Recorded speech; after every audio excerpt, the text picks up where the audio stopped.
We are now in the quarterfinal stages of the Grand Slam of Darts. Day 7 predictions. We've got four matches of the Grand Slam of Darts. Hello guys, how are we all doing? Welcome back to yet another video, folks. Today we are in day 7 of the Grand Slam of Darts predictions 2025 quarterfinals. Best of 31 legs, first to 16 legs. Check by the betting tips, ACCA, order of play and TV time. The 2025 Grand Slam of Darts continues on Friday night.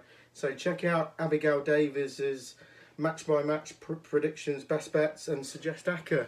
So we've got four matches from today and tomorrow. Ricky Evans, Gerwyn Price, Luke Humphries and Michael Smith. That's Friday.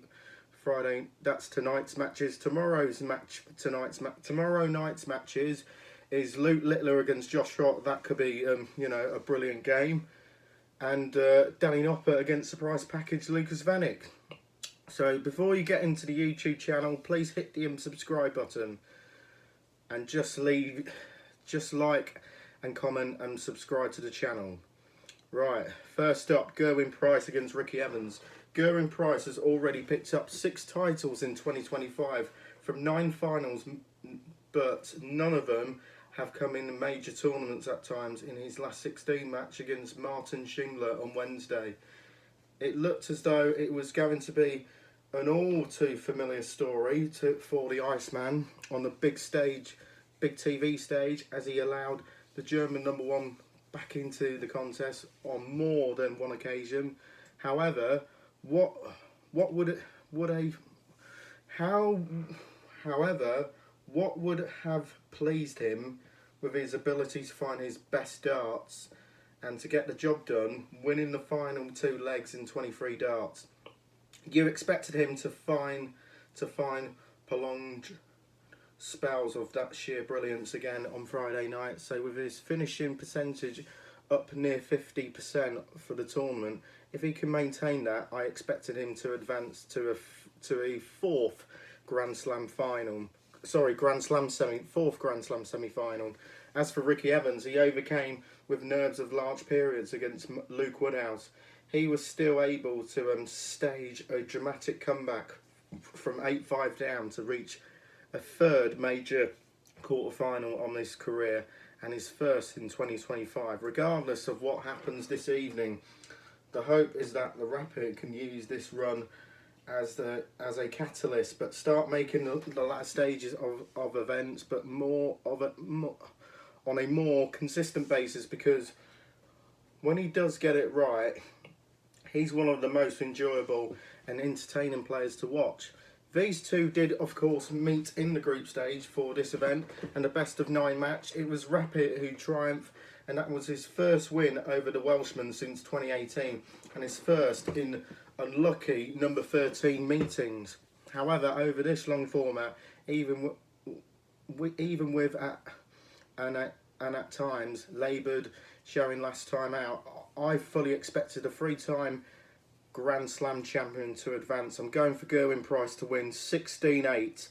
And then second matchup, second quarter final, of course, on Friday night, Luke Humphries will face Michael Smith. Over the years, we have seen numerous darting stars playing through and sometimes even prevailed when injured or ill, but the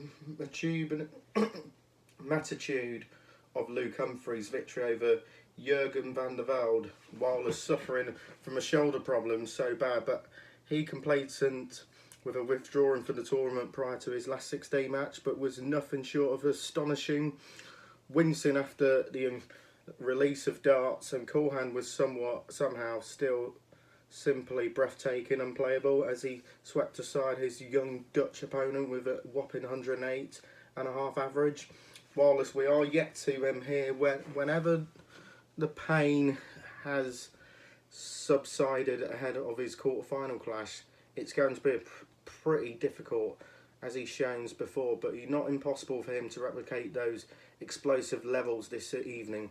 The world #1 has prevailed in 4 of his last 5 against tonight's opponent, including their group stage meeting here in Wolverhampton, and a matter of days ago where he sailed a victory with a stunning 9-darter and that was one of the many dramatic moments Bully Boy has been involved during his already successful return to the big stage, TV stage. At times against Chris Dobie, Smith reminded us of the standard he can produce and how effortless he can make the game looks, but the contest will forever but be remembered for the 18 match darts missed between the pair. But one of the most absorbing yet, to be assured, ends to a contest you are ever likely to see. Since the year he has had, the St Helens man has already triumphed this week by reaching this stage, although he won't be thinking of it that way. A running average of below 89 through the tournament isn't something you expected or associated for the former world champion. Whilst I'm not confident he'll be able to stick with Humphries in this one, I think most people with the darts hope that it is just the beginning of the comeback for Bully Boy, and that he can continue